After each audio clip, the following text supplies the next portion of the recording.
Hi, my name is Emily Ionelli. Today is June 10th. It's a Monday, and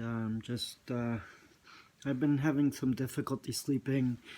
I think it has to do with my bipolar disorder because sometimes my mood fluctuates or I wane between depression and euphoria. So I think right now, currently, I may be in my mania stage of bipolar disorder because when I have mania or I think I'm experiencing mania, I become very obsessive with my writing and I can't stop. I just continue to write. And I love to write because it takes my mind off a lot of things and I can just, you know, immerse myself into what I'm writing. Um, and then I lose track of time. I don't sleep well because I have these thoughts going around in my mind. And as much as writing is helpful for me, sometimes it could also be, uh, I have to know when to be able to stop. But sometimes my mind is like on overdrive. And once I get an idea, I have to like get it down. And I never write things ahead of time. When I commit myself to write, I just write and it all flows. It's not like I get a sheet of paper and I try to put down ideas or whatever. No, what happens is I get something in my head. It could be based on hearing a song. Sometimes, if I hear a song from a band that I'm interested in, I'll do some research about the band. I'll look into the histories of the band members, and then it'll spark an idea, and then I start to write about the band.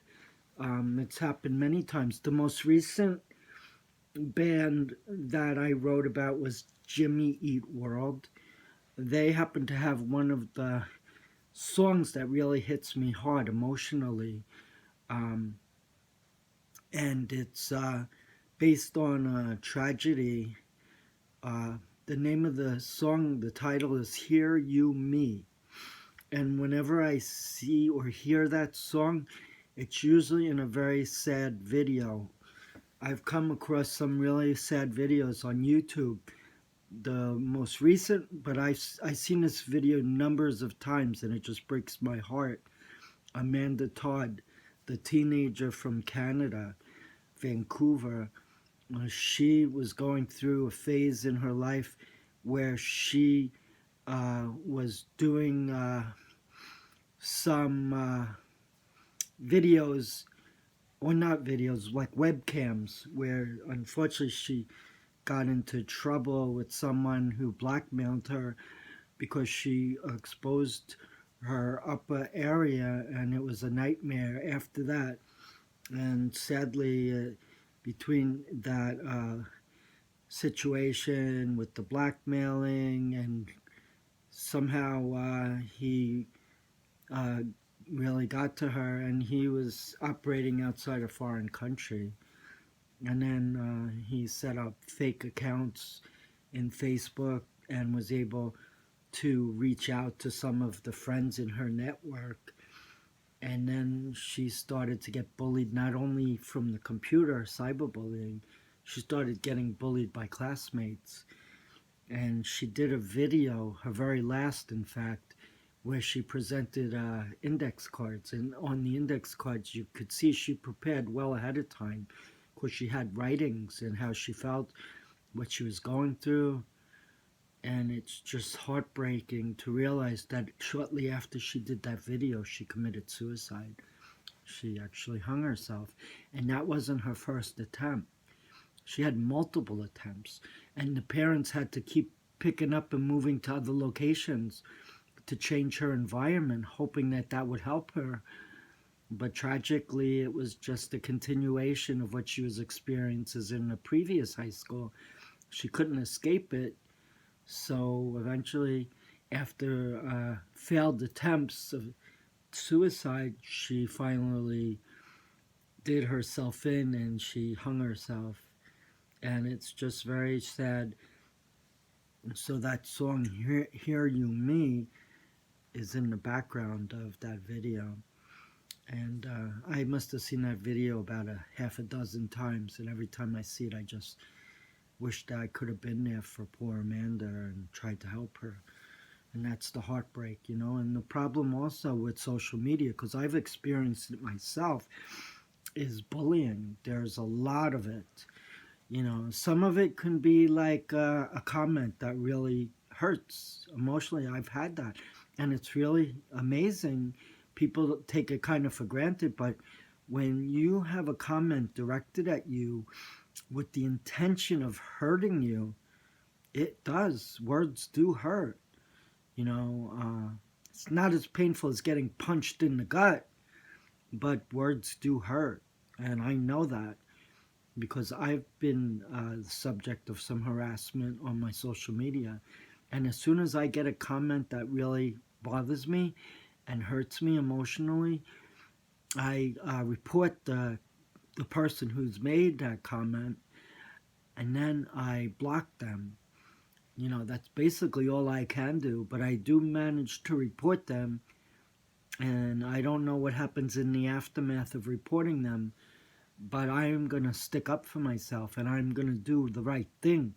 And if I have to report someone because of their hatred, their ignorance, I am going to do that because I need to protect myself. I'm not a wallflower. I'm not going to allow people to walk all over me. That's not the way it works for me anymore. When I was just a guy and I was very awkward and I didn't do much, like as far as going out. You know, when I was younger, I used to go out with some of my friends, all guys, and sometimes we'd go to the nightclubs because we were at the age then when we were starting to appreciate women. And, I loved girls. I wanted to be around them. I just didn't know how to communicate effectively. To be honest, I couldn't communicate with anybody, male or female, but women especially. Like I used to run, I was on the cross country team, and sometimes I would go, in addition to running for coach, I would go out and run myself. And there were times when I would go out and run on a major road on the sidewalk, and I would see a pretty girl. I was so anxiety stricken that I basically had to put my eyes down as I'm running because I was afraid to look into her eyes. Or worse yet, I would go across to the other side of the street so I would avoid any contact whatsoever. But, I was in bad, I was not in a good time back then because I was miserable being the way I was as a male. I was miserable. I couldn't really handle that, and I couldn't relate to people. I quietly went about my life as if nothing was wrong. People, all they saw when they were in my company was that I was very quiet, but I was a good person. And basically, that's how I was. I, had no issues with people. I was pretty quiet, unassuming. I didn't really get involved in criticizing other people. Um, and I appreciated people who were nice to me, and I made it be known. And then once I got to feel trust with someone else, I would open up and be more communicative. But that took a while. But I did meet some nice guys on my cross country team back in high school who I became friends with. And I had a very supportive coach because back then, I was going through a difficult time emotionally because of my transgender identity, male to female. I was also very shy. I was worried about my future because I was nearing the end of high school and trying to figure out what I was going to do after graduation. And I just had a lot of things going on in my mind. Plus, my mom, unfortunately, was in and out of hospitals for her mental state. She struggled with depression. And my father was having difficulties emotionally because of the nature of his work as an iron worker. And my mom stressed out a lot because my father was in a dangerous profession. and it trickled down to us. I have two sisters, but I was the most sensitive, and I think my parents were like overprotecting me, whereas my sisters, they had the ability to just go out, be with friends, and my parents didn't seem to worry as much for them as they did for me, because I was pretty much a loner, didn't talk to a lot of people. In fact, in high school, I had fallen in love with this girl. Uh, I was in the 11th grade, and there was a neighbor of mine where I used to live in Belmore, and she was a nice girl too. Her name was Tracy, and I told her, I said I had like a interest in meeting Rachel, that's her name, and I said maybe you can introduce me to her sometime. So I was sitting in the cafeteria, I was eating by myself like I usually did, and I saw Rachel with Tracy and another friend of theirs sitting at the lunch table, like a few rows ahead of me. So here I was eating, I was alone, nobody at my table, um, and I glanced up and I heard Tracy say, come on, because I was male back then. She said, Eddie. So she called my male name Eddie, my birth name. And I looked up and she said, come over. And it was very difficult. I was very scared. I didn't know what I was going to say or whatever. I was afraid of how I was going to appear. So despite the fact that I asked Tracy to do this favor for me, I felt really bad because I kind of ignored it and I didn't do anything. I don't know, for whatever reasons, I never did get that opportunity to speak with Tracy and Rachel at the table and her friend. So I was very upset, and I never forgave myself because of that, because I did ask Tracy to do me that favor, and then I just totally ignored it. So it wasn't right. It wasn't that I did it deliberately. It's just I was very insecure. I was very shy. I never had a date. I never dated. I didn't even go to my prom. So, I didn't have a really normal adulthood or young adulthood. High school, I enjoyed for the most part. I did well academically. I was on the track and cross country team, so I was happy about that. I didn't join any clubs or anything. I wasn't into the political aspects of school. So I basically just was with my homework studies, trying to do the best I could, emphasizing math and science background, and doing my cross country and track training under coach and hanging out with some of my buddies on the teams. And I made some really good friends on the cross country team. And I had a good coach. But yeah, I was a loner basically in high school. And then when I went to Nassau Community College for my first 2 years of school, I was basically just studying a lot because I was studying to be an engineer with the intention of transferring over to a four-year institution to seek a bachelor's degree in mechanical engineering. And I gravitated to math and science. And I saw in high school that I wanted to take, chemistry is a required course, but I also took physics, I took pre-calculus, and I took mechanical drawing. So I was trying to gear up for what I would need to do to start an engineering education. And the first 2 years are pretty standard. So I figured if I went to Nassau, at least it would help my parents because it would save money. And I would be home still because I was planning to go to Virginia Tech after I completed Nassau. And if I went there for 4 years, it would be a much more expensive proposition. So I focused on my studies in college at Nassau, and I took my 2-year degree in engineering science, with the intention of going on to Virginia Tech to study mechanical engineering. And the reason why I was kind of encouraged to go to Virginia Tech was because my mom's brother went to Virginia Tech for a bachelor's degree in electrical engineering, and he was very smart, very successful in his life. And then once he completed his bachelor's degree, he went to City College to get his master's degree in electrical engineering. And then he worked for Grumman. So he lived in Brooklyn with my mom and the rest of the family. And then he would commute from Brooklyn to Bethpage, where the Grumman main campus was. And he was there, I believe, for like a few years. And then he took his family because my uncle had a bad marriage, I guess you could say. I don't know what constitutes a good marriage or a bad marriage, but unfortunately his wife was struggling with mental illness, and she wound up in hospitals a lot.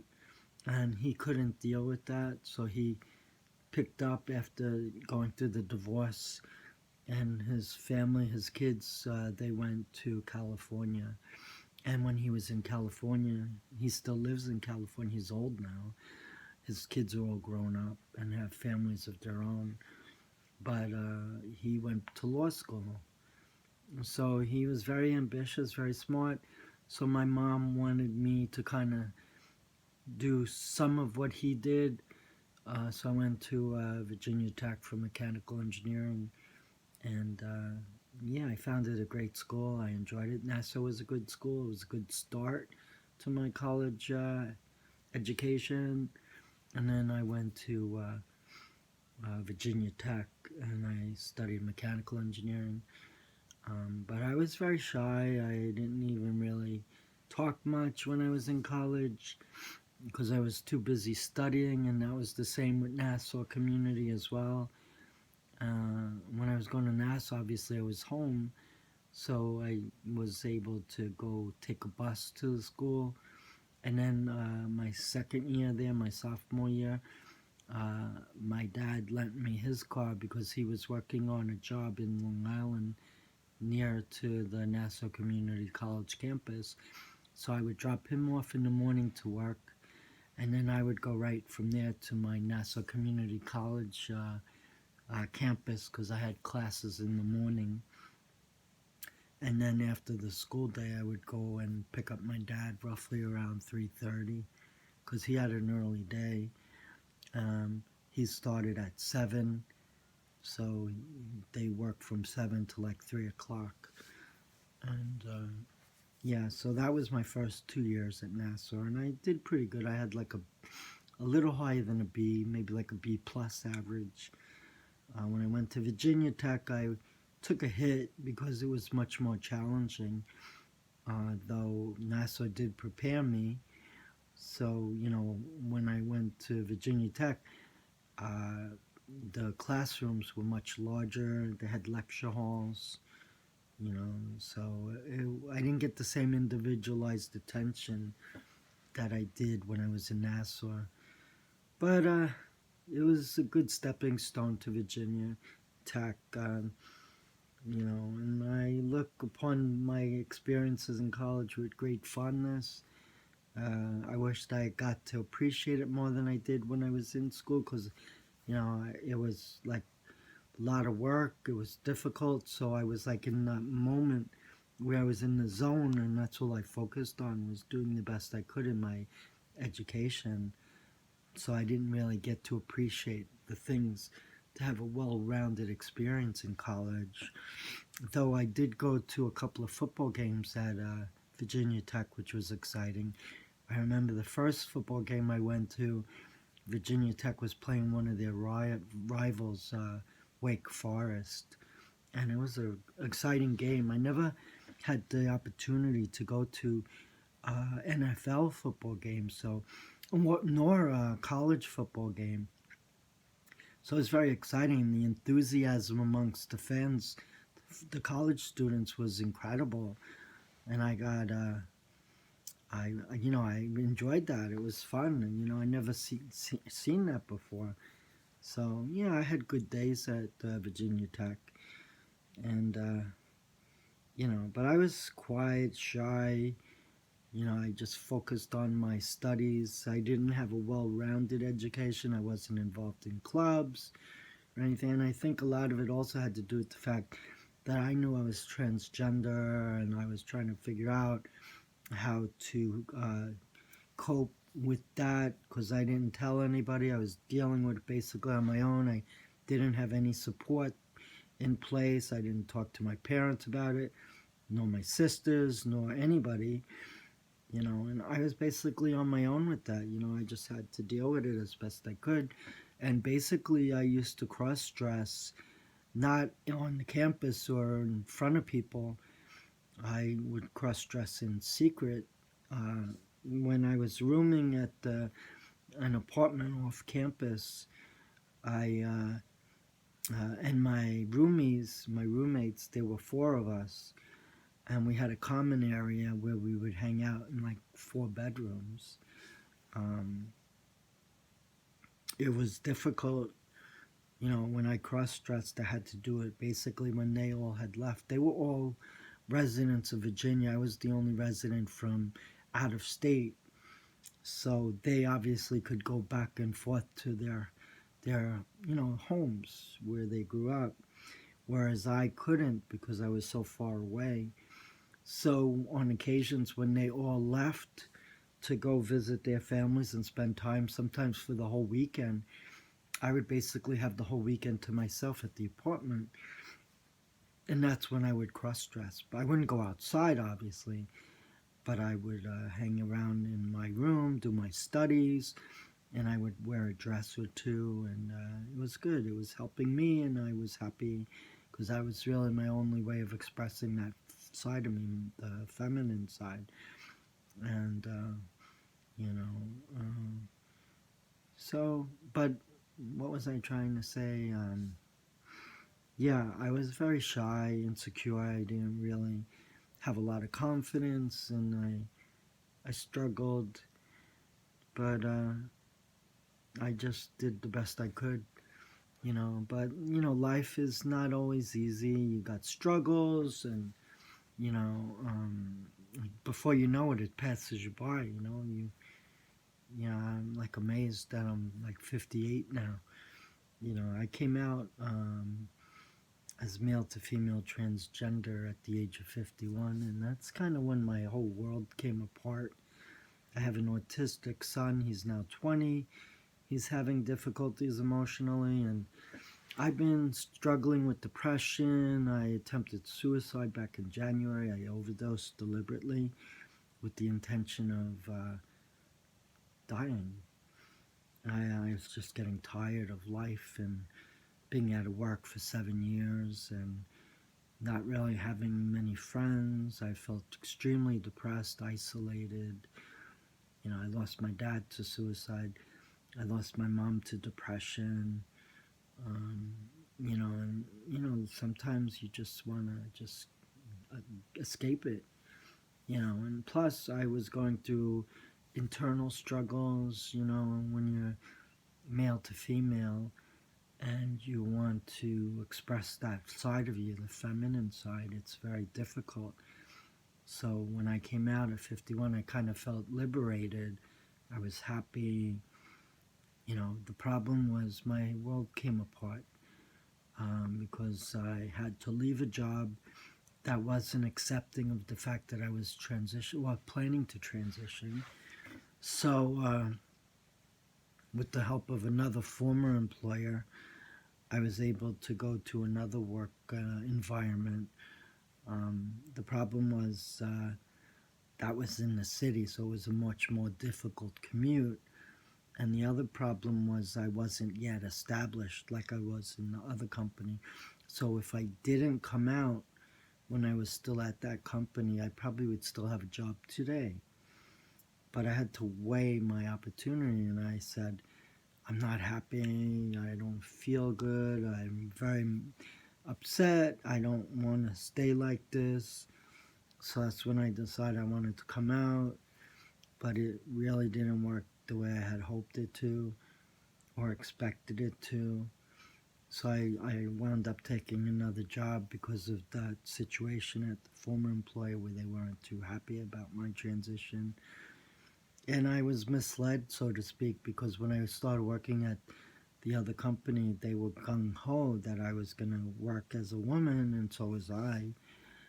But unfortunately, like 7 months later, after working there, they went into a different direction, and we had to part ways. And that's when everything fell apart. I fainted in the office, and that happened to be my last day there. I was transported to the hospital, Bellevue, and I've been going to hospitals ever since. I see a psychiatrist, I see a therapist, um, and I'm also now trying to do surgery. Obviously, I want to do the male to female transgender surgery. I've been wanting to do that since I was a 16-year-old. And when you struggle with transgender, it's not easy. It's very difficult emotionally, and a lot of people don't understand it. They just don't understand it. They don't get it, And yeah, I can't force them to understand or to accept me. But it hurts. Like I had good friends, and now they don't talk to me. We went our separate ways, and it was just hard for me because here they were good friends, loyal. We would get together and do things, and then all of a sudden they didn't want to deal with me anymore. So, and then I lost my job, and I was depressed, and I was afraid I was going to lose my house, and I had to liquidate all my retirement monies, and I had an autistic son who had to go upstate because they couldn't give him an education here in Levittown because they said they couldn't deal with the difficult behaviors, so they just launched him upstate, and we didn't get to see my son much for roughly 3 years. On occasion, I would drive up there to spend a weekend with him because I wasn't working, and I could give him the time, but it was hard, and I couldn't do that every weekend, of course. So it was a rare instance. And then sometimes when I would call my son to talk, he was very upset and he wouldn't take the call because he blamed me for having him be at that place, and he hated it. So now we're facing another dilemma because my son is not having a positive experience now. He's 20, he's not in school, he's not in any working environment. He goes to a day program, 2 days a week, and he's miserable. He's bored, he's depressed, he wants to meet a girl and hang out and do things. He has no friends.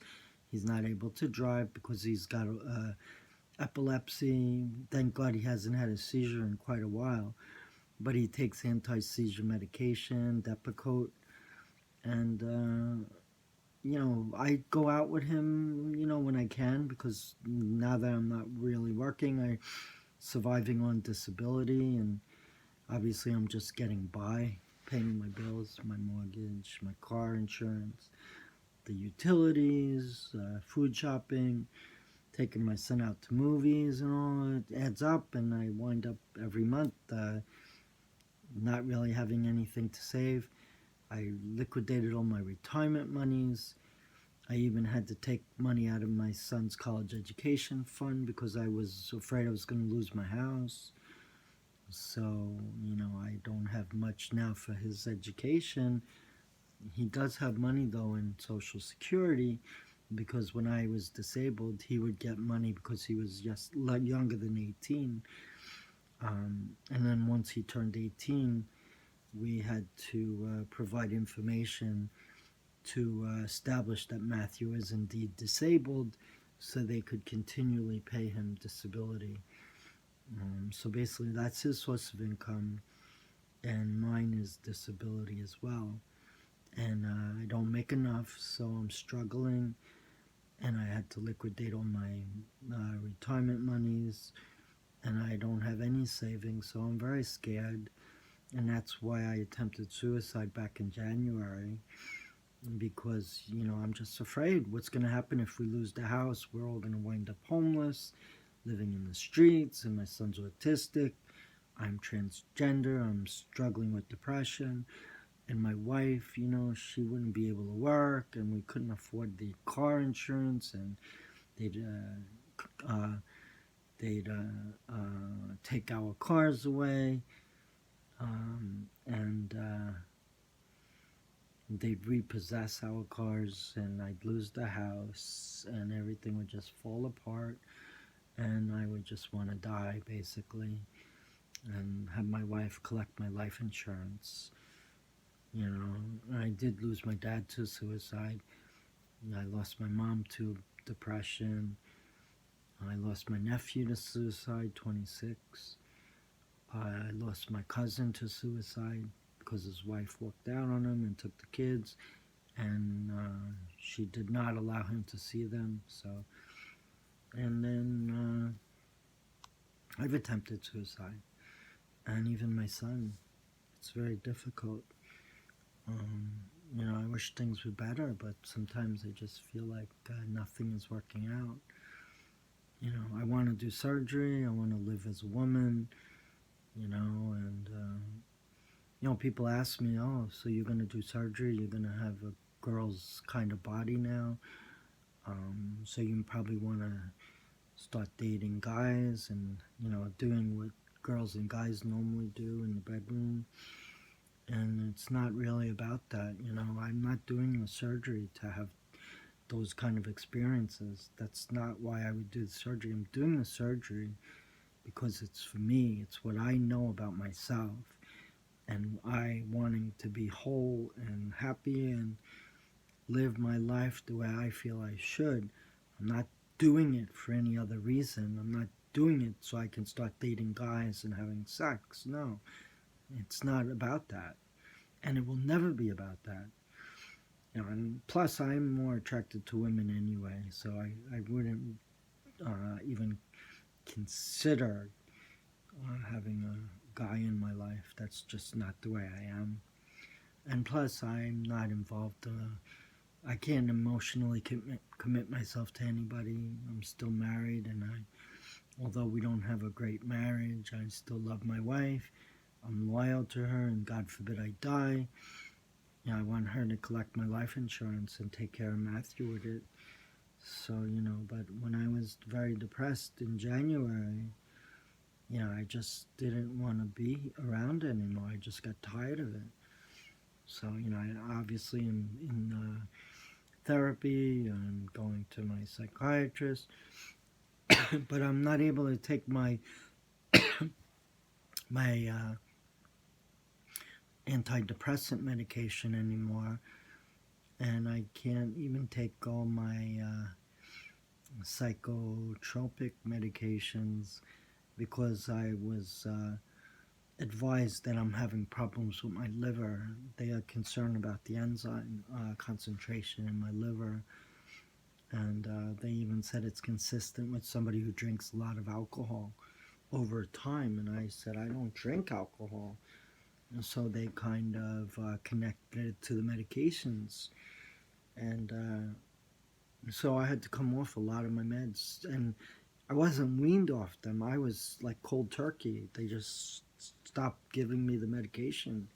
So I just only take a few medications. Where I was taking 12 in the past, now it's down to only 4. And of those 4, 2 are for my transition from male to female. My estradiol, which is estrogen, and my spironolactone, which is a testosterone blocker. And that's what enables me to have a more feminine appearance, which I'm happy about, because when I look like a guy who's miserable, as a woman, I feel much happier, and I feel more content with myself. But, life is challenging. It's difficult. I'm trying to do the best I can. I'm worried about things. I don't have a normal life. And it's ironic, really. I say this many times. But when I was a guy, I was working, I was plugged into society, I had friends, but nobody knew what I was struggling with. And despite the fact that I was working and I had a structured life and everything seemed good, it really wasn't, because I was not happy inside. Um, Luckily, it didn't translate to my work performance or my ability to talk to some people. Though I was very shy, I still was able to manage conversations with people.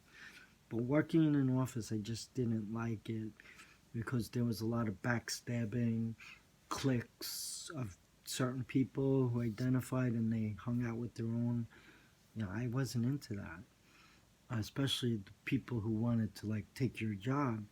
I wasn't into that. I was just, there to do my work. I wasn't trying to kiss up to anybody. I was just like, plus I was extremely shy. I didn't really climb up the corporate ladder, so to speak, because I didn't really know how to exert myself. I didn't know how to take on major challenges. I wasn't a good supervisor.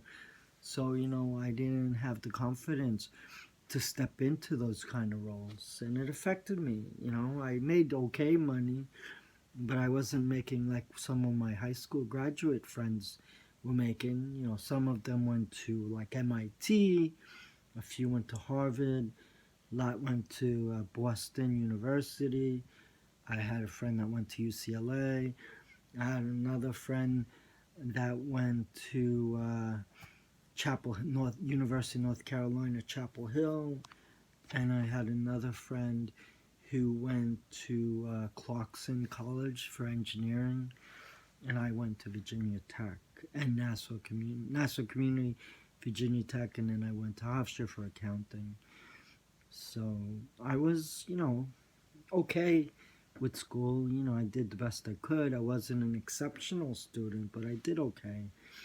Um, but I was very shy. I was awkward. I didn't have a good social life. I didn't have a well balanced working career life. I didn't date. I never thought I would marry or have kids, though I wanted. And my wife is really the first experience I had with a woman. I didn't date when I was in high school or college. I was too busy studying. And when I went to college, I didn't have that athletic connection. I wasn't good enough to make a college team as a cross country or track runner. So basically, I was just there to do my studies, and it was hard. It wasn't so easy for me. And then now that I'm approaching 60, I'm 58. Thank God I don't really look that old yet, and I hope I won't for a long time. But I can't envision myself turning 60 in a couple of years. It just doesn't make sense to me. How did 60 years come and go so fast? Just doesn't make any sense. Plus, I'm really old now. It's funny, when I was a kid, I thought like 40 was old, and now I'm almost 60. So now I'm ancient. So, and it's hard for me because I came out at 51, and it's sad in a way because I'll never have that time living as a woman like I did as a miserable male. I lived 51 years essentially as a guy, even though inside I wasn't. And I did cross dress, but I only cross dressed with the clothes underneath my male clothing. So it was a miserable time for me. So now, as I'm much more happier living as a woman, coming out and dressing in public just like I do now, I don't have to hide it anymore. So it's ironic because here I am much happier with myself, but I'm no longer socially connected because people discriminate. They don't understand, they think you're a nutcase. So I'm not working, I'm not socially connected with people. I lost a lot of my so-called friends, not working. I have a troubled son who's struggling with autism. I've been out of work now 7 years. I have financial problems. I have medical bills piling up that I can't pay. I'm pushing off payments for utilities, hoping that we're not going to have our power shut off. I'm delaying payments on my cable, and I'm 2 months behind on that now. I have like over 25,000 in medical bills that I'm trying to figure out payment plans for, and I'm trying to defer 2 payments on my car loan, which will extend out the loan so I can catch up a little bit. That would free up $500 for 2 months each, so that would be 1,000, and then I wouldn't have to pay that initially for those 2 months, but over time, those would be my last 2 payments. So, yeah, it's not easy, a lot of pressure,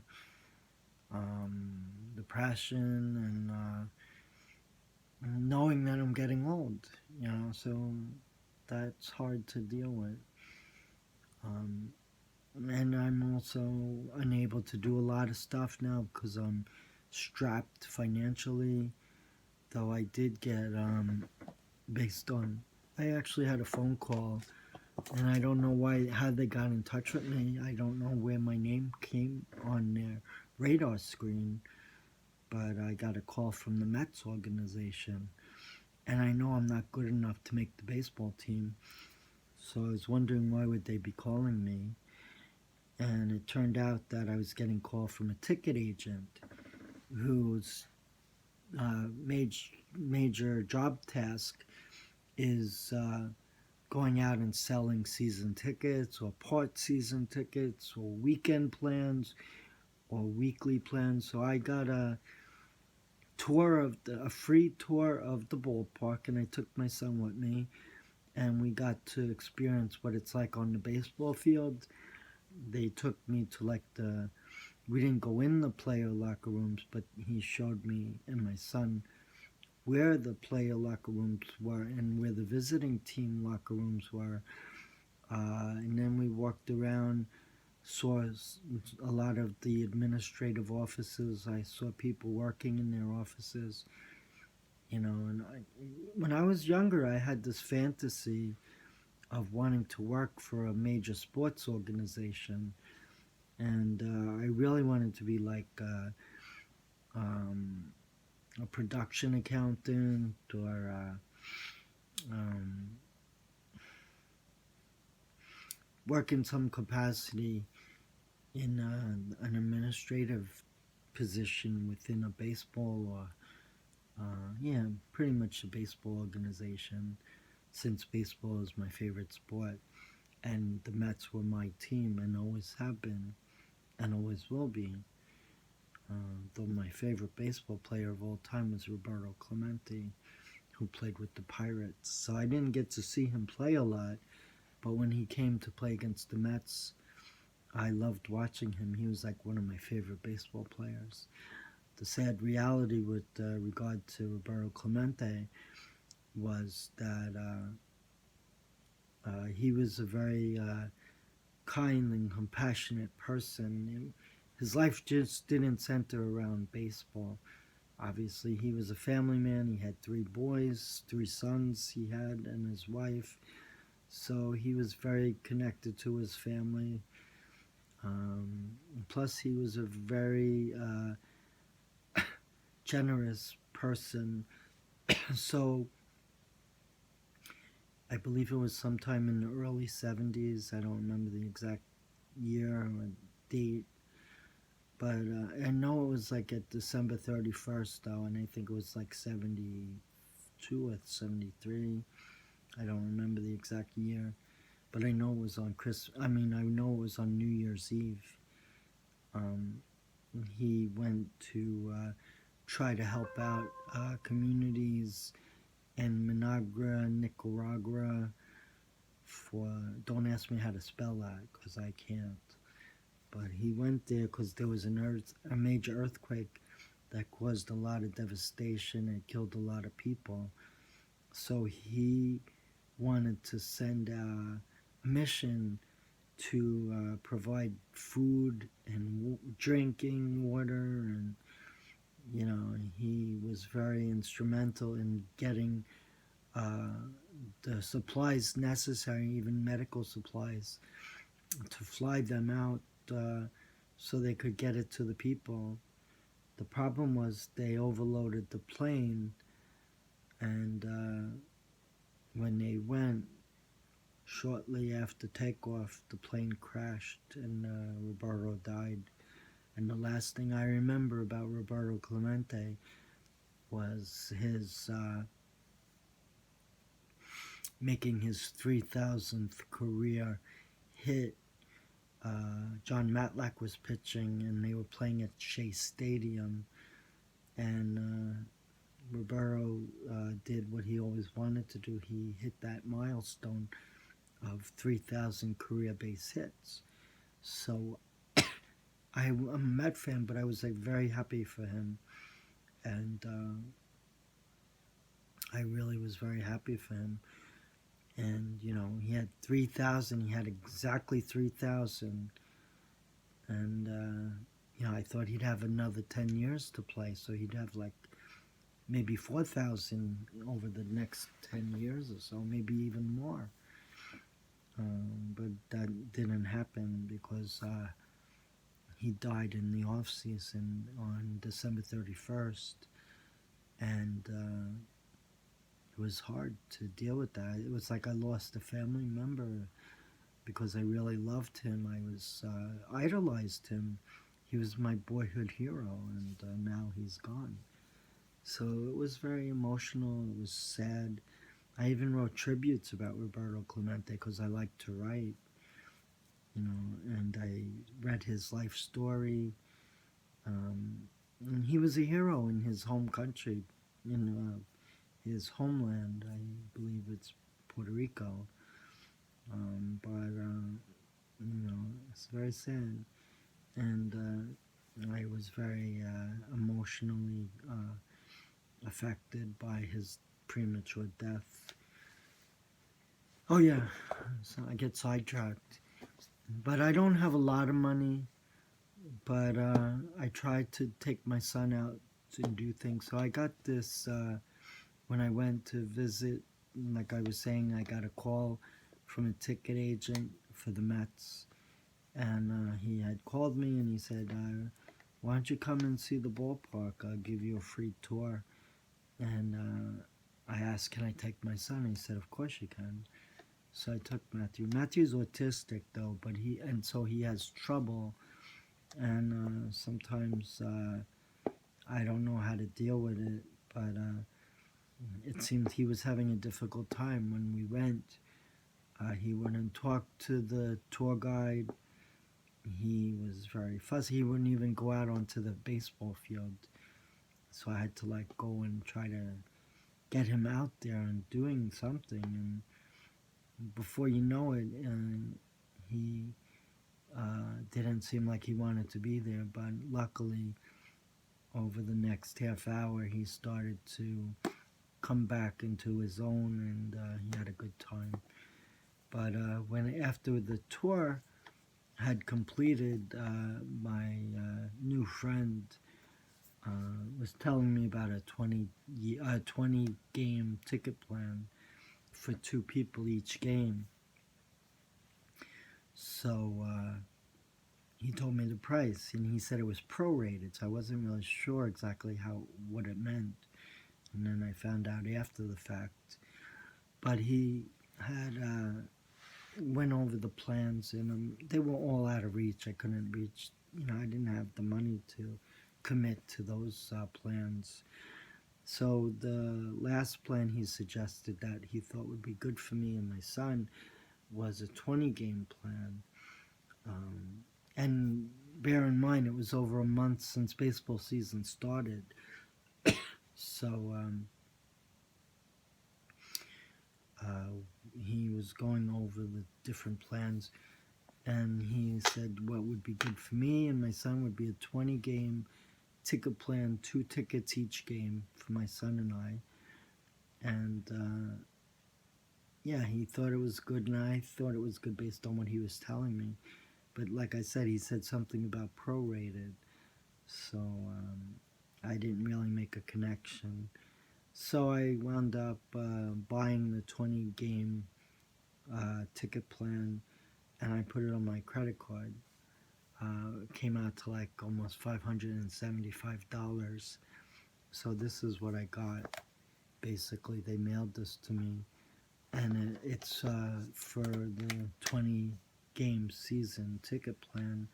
So I got, that's how it looks in the package. And this again is the cover. Maybe if I do it this, no. Yeah, it looks reverse. But yeah, these are the tickets basically. So it looks like this. These are all the tickets. This is just the cover ticket.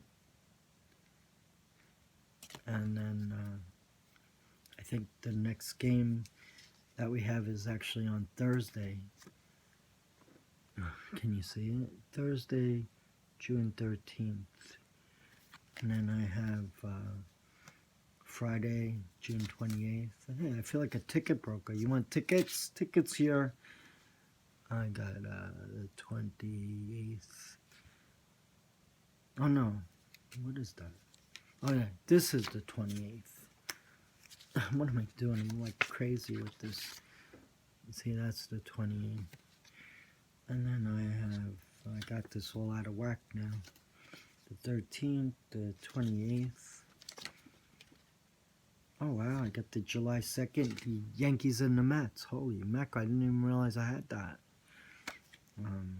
My wife is a Yankee fan, I'm a Met fan. So if she's able to go, I'll give it to her and she could take Matthew.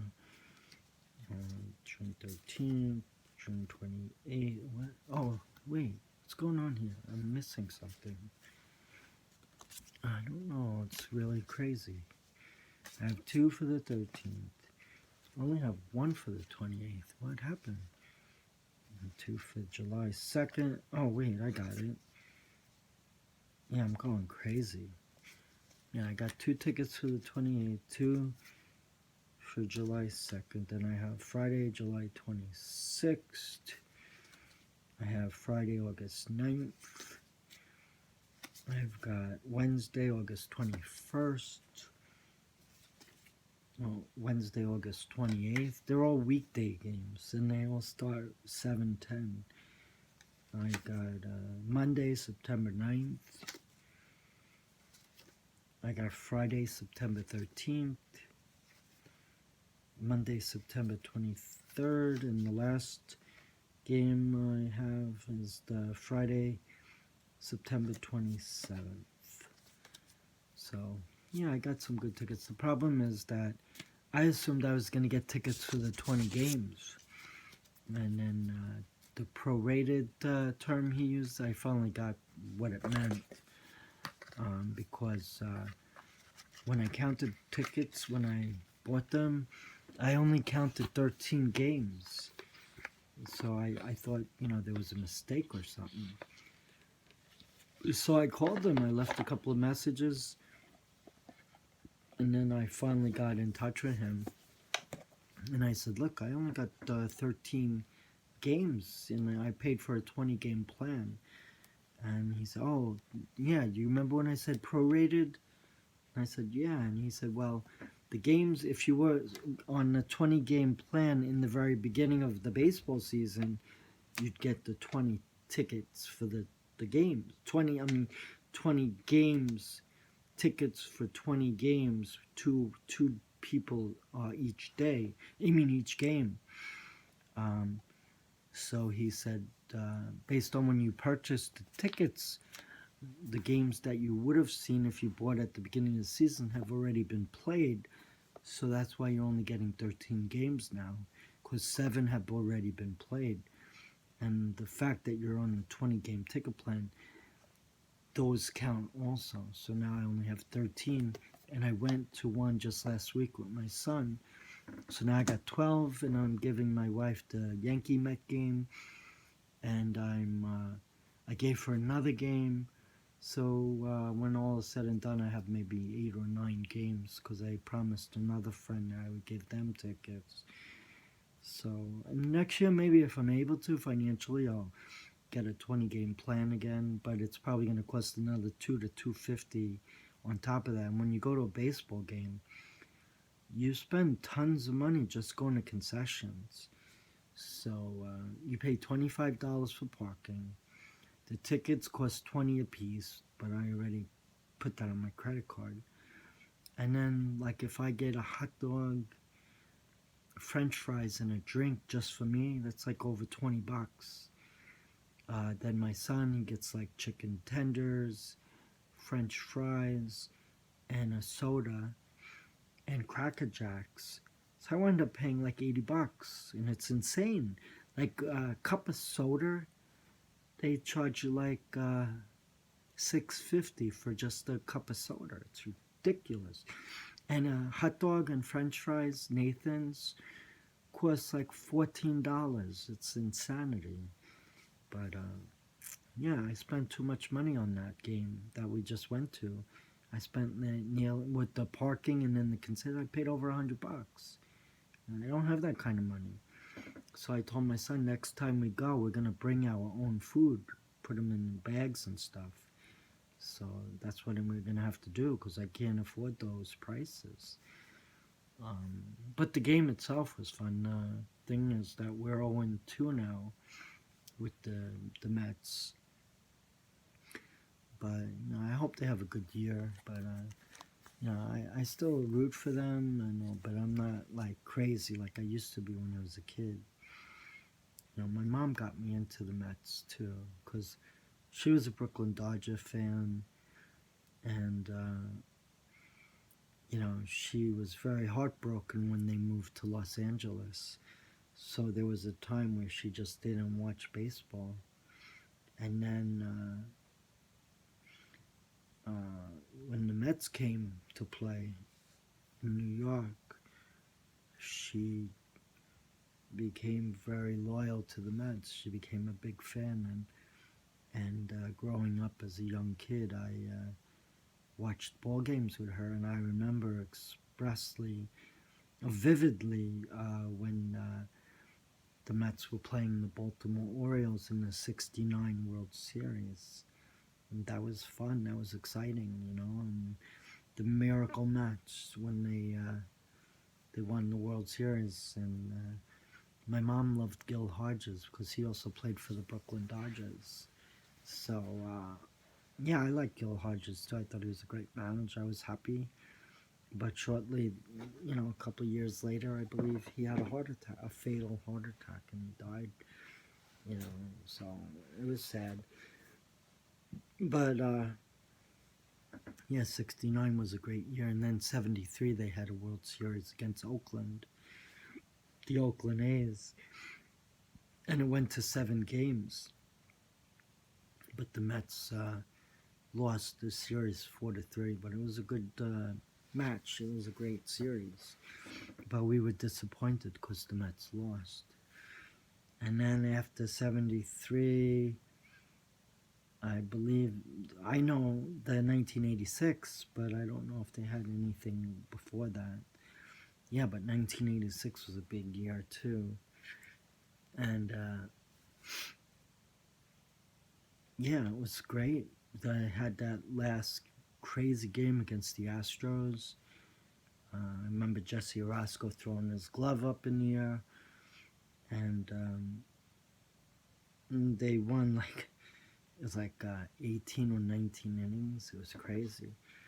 And I know they wanted to win that game because otherwise they would have to face Mike Scott, a former Met, who was really, I think he threw a split finger curveball, which was, he was confusing the ball players on the Mets.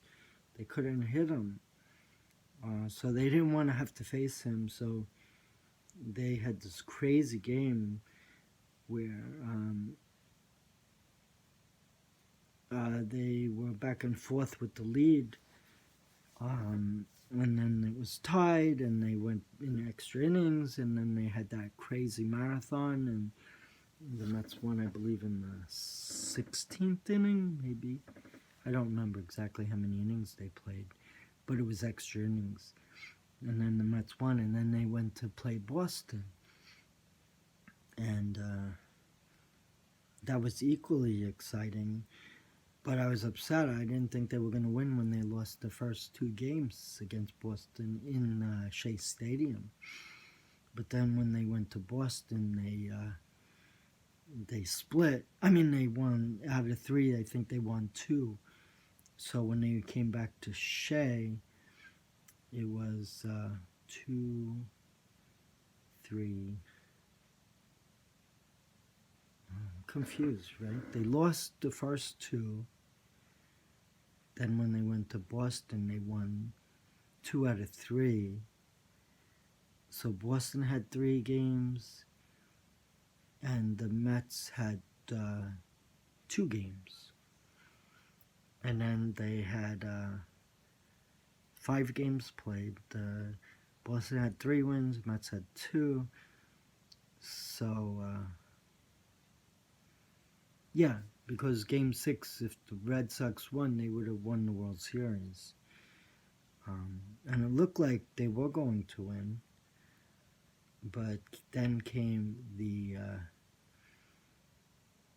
I think it was like the 10th inning, I believe. But I remember Keith Hernandez struck out, someone else struck out, or flied out, or whatever. And there were 2 outs. And I said, oh, this is over, they're not going to win. And I went up. We were watching the game, my mom and I. And my dad was, doing his thing. But, one of my sisters actually was at Game 6 with her boyfriend. I don't know how she got the tickets. It must have cost a fortune. And then in Game 6, they had that guy, the parachuter guy, who landed on the field, and that was crazy. And then they escorted him through the dugout. I don't know if he got a fine or go to jail for the night, but yeah, it was pretty weird. And then Ron Darling was in the dugout, and he got to shake his hand. It was pretty funny. When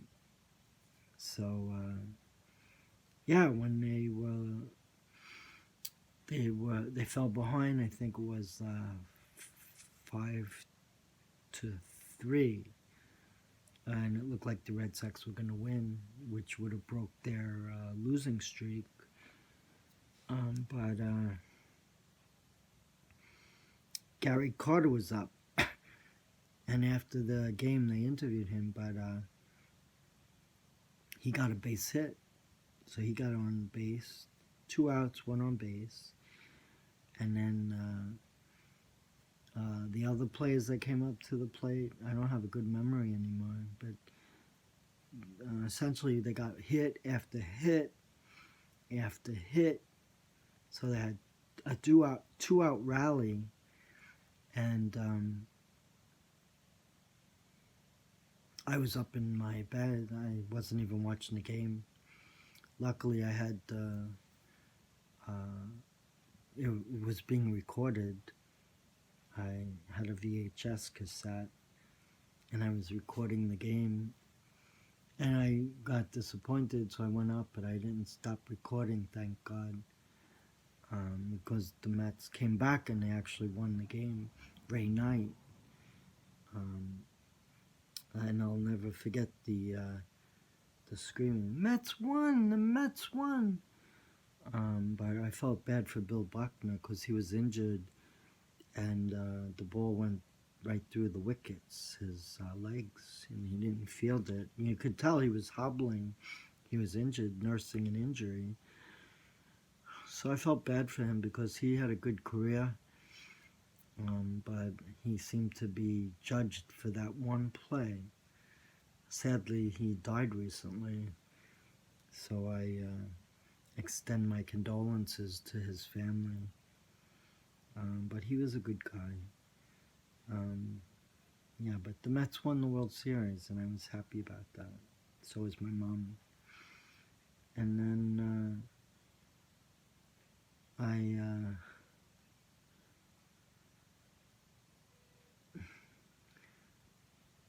yeah.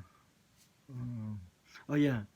So I got the tickets, and now Matthew and I can go to some of the games.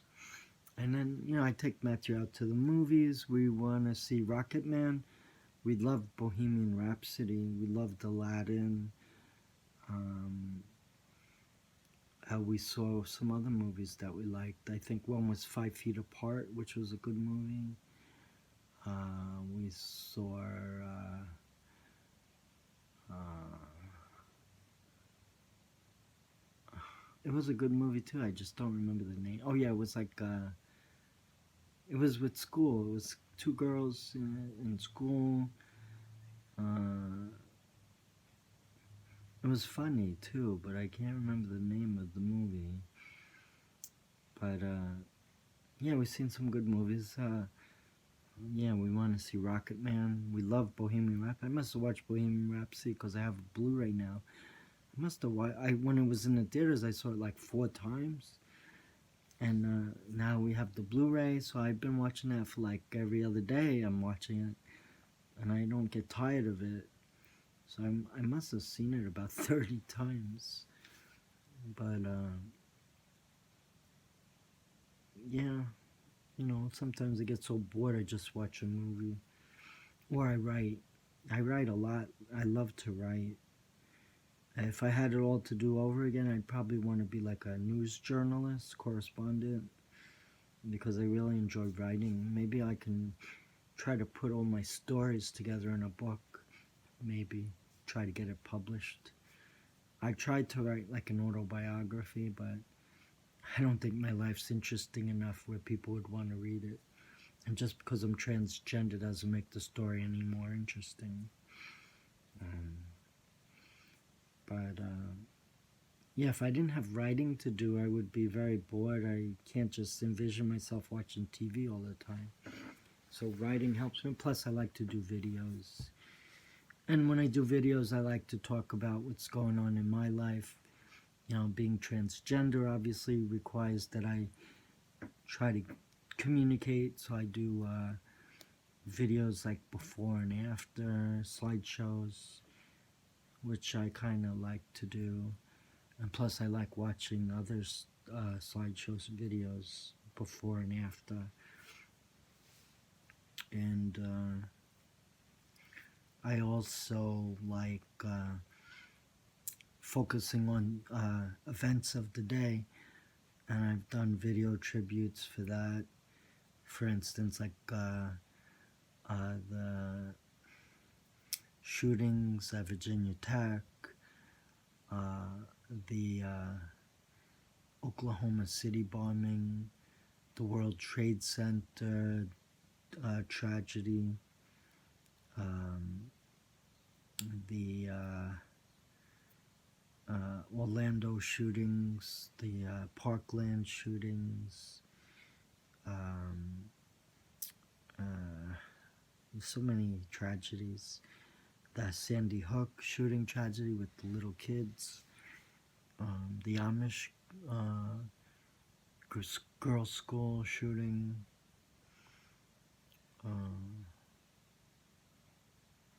Oh, and I wrote about this poor girl that was in the city with her family, and I forgot her name, but they were like in Times Square, and there was this crazy driver who went out of control. I don't know if it was deliberate or not.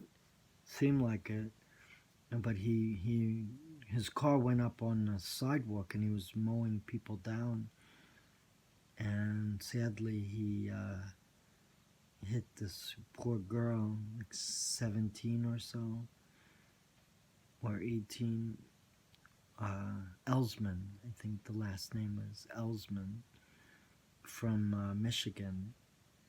And sadly, this one girl was the only fatality. She died. And her sister was injured, but she survived. And the mother was, I don't think she was there, or I'm not sure. But it was heartbreaking, this poor girl. So I did a video set to Ringo Starr's song Photograph. And the father actually commented on the video. He said, "Thank you for doing this."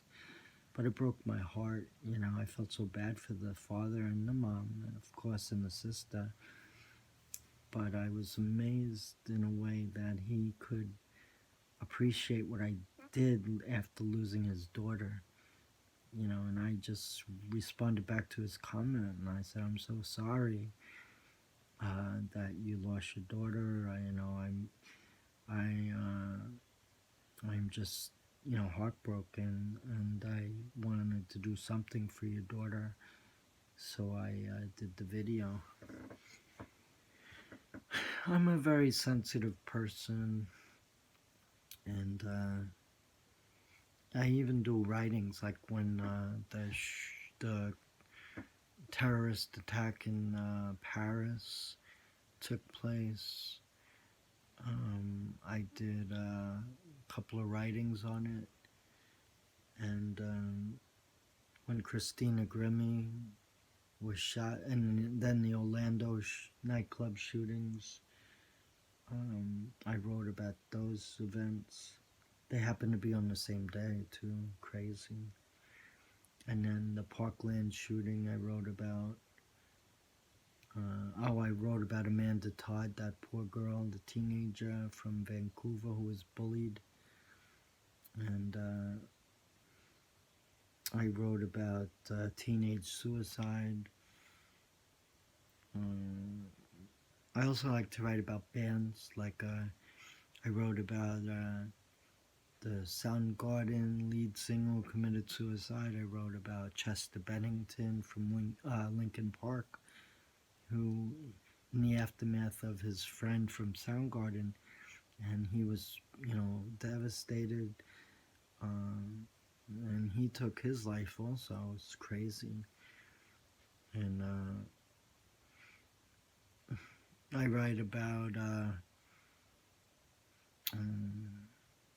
yeah, I write about a lot of things because I like to write. If I didn't have writing, I don't know what I would do. And then I'm on social media a lot. I actually use social media to kind of express myself through my writings. So social media kind of plays a role. Like I use Instagram and I write my stories on Instagram, and then I have it linked to Facebook, Tumblr, and Twitter. So when I write, and sometimes I copy the link and I put it on my LinkedIn page and my Pinterest page. So I'm getting all my stuff out there. The thing that I'm not sure why this is, and really, I don't really care, but I just like noticed it. Where some people just write little simple things, I call it fluff, whereas I'm putting my heart and soul into all of my writings, no fluff. And the girls who write the fluff, like a few lines and it's nonsense or whatever, well, to me, I'm not trying to offend anybody, but, you know, and they got like over 500 likes, and here I'm pouring my heart and soul into my writings, and I'm lucky if I got 12 likes. 500 to 12. Mine is pouring my heart and soul into it. Theirs is like a 3-line thing with a beautiful picture of them where they're getting like over 5. And I have a pretty decent picture myself, pouring my heart into like one of my life stories or something, and I'm getting less than 12 likes. It doesn't make sense. But I'm not in it to write just for the acclaim. I'm in it to write about what I'm going through, and it helps me. So, so I really don't care. But it does puzzle me. So, oh yeah, I also got tickets to see Third Eye Blind and Jimmy Eat World in Northwell Jones Beach Theater in July. So I'm looking forward to that. I love concerts. I don't go much.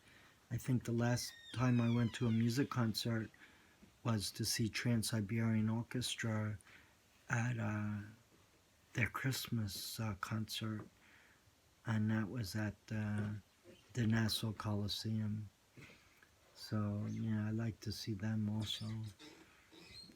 And yeah, so I'm trying to do some things. I now have tickets to Met games for a little bit.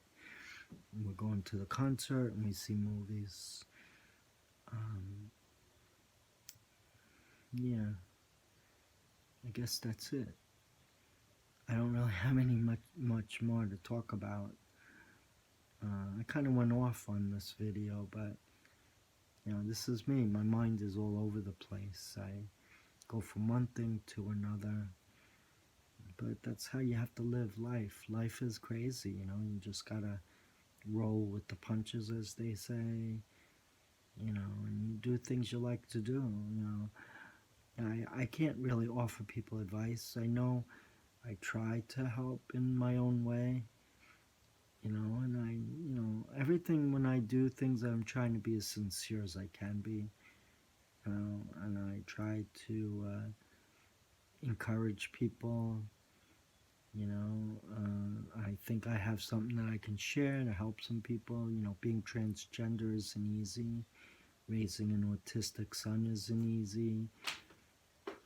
Dealing with depression isn't easy. Losing family relatives to suicide, like your parents, nephew, cousin, it's not easy. Attempting suicide yourself, not easy. Financial struggles, not easy. Multiple hospitalizations, not easy. I must have been in hospitals since I had my breakdown 6 or 7 years ago.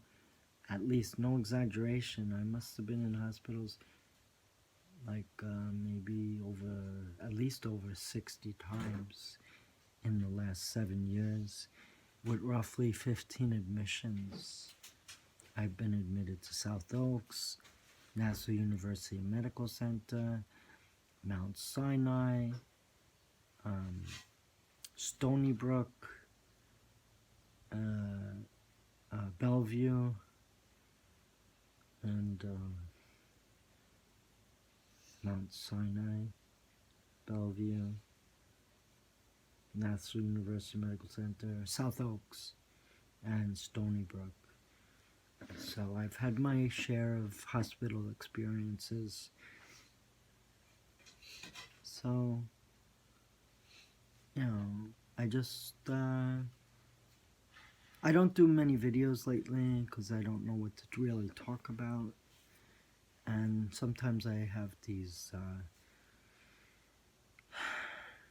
I go through times where I'm so depressed I don't want to do anything. I'm hoping to do surgery. This is going to be my third attempt. The first 2 times have been postponed for various reasons. I tried to detransition and I had a breakdown, and then I retransitioned. So this is my second time becoming female. And I mean, all you can do is try to do the best you can in life. Life is not easy. But if you boil it down, as they say, life is a gift, so gotta make the most of it. There's no point in just being depressed all the time. It doesn't help. So just try to make the best of your life. Do what makes you happy. Don't succumb to bullying. You're much more stronger than that. Please don't take your life. Yeah, I'm heartbroken when I see all these teenagers that sadly take their life. It's just very depressing and sad, and it affects you. It affects me. It's terrible. Like Amanda Todd, that poor girl, and I know I read a horrible story also about a girl in Bangladesh who reported her schoolmaster for inappropriate behaviors. She's like 17.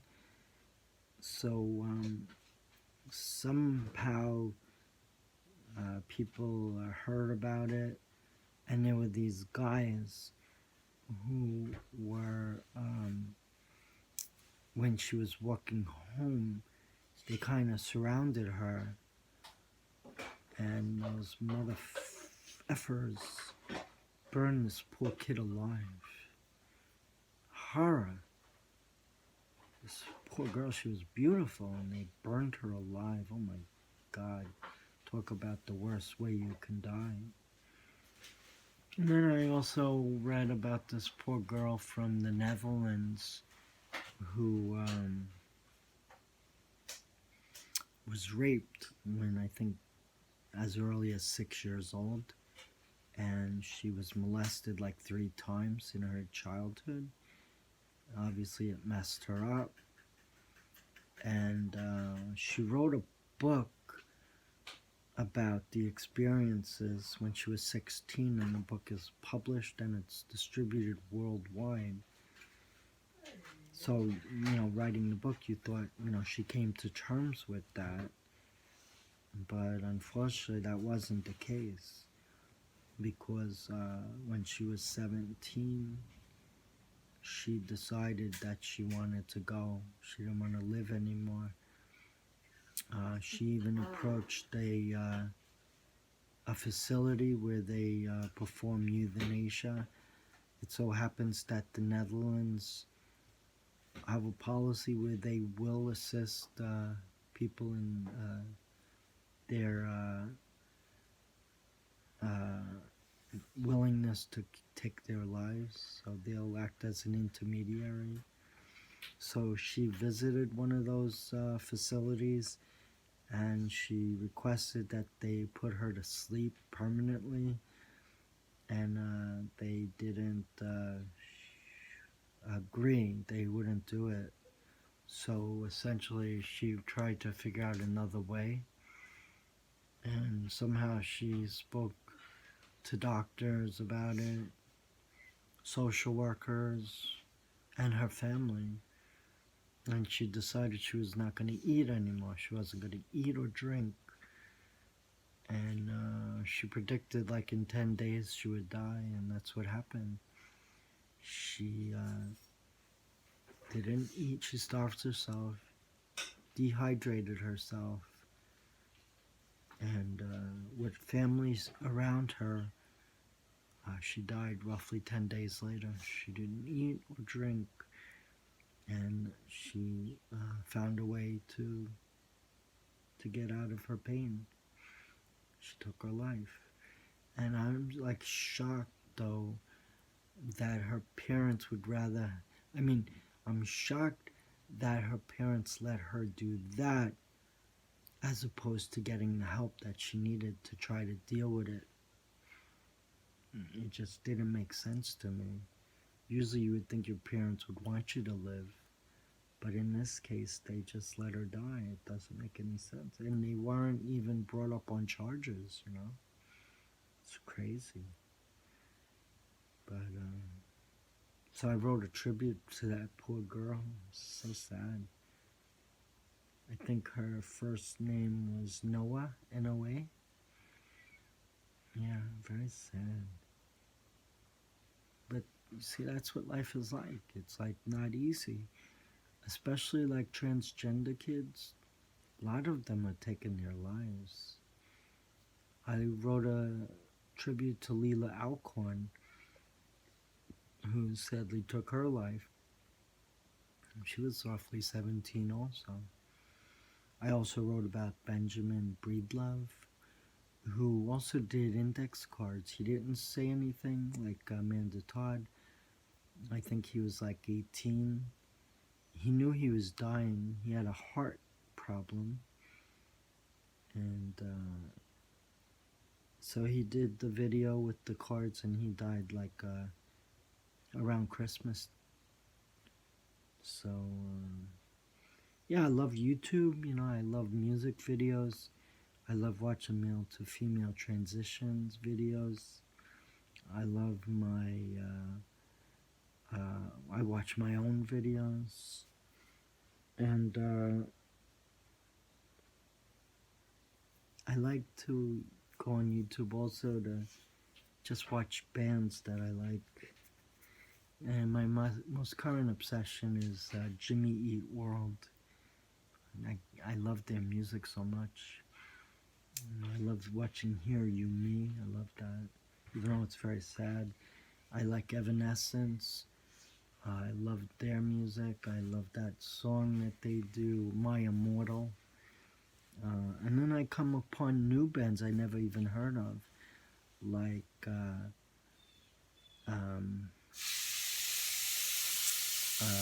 is the name of the band? They have a weird song title too. I don't remember. I'll have to find out. Anyway, well, I'm gonna do another video probably like in a week or so, maybe sooner. So yeah, that's it for now.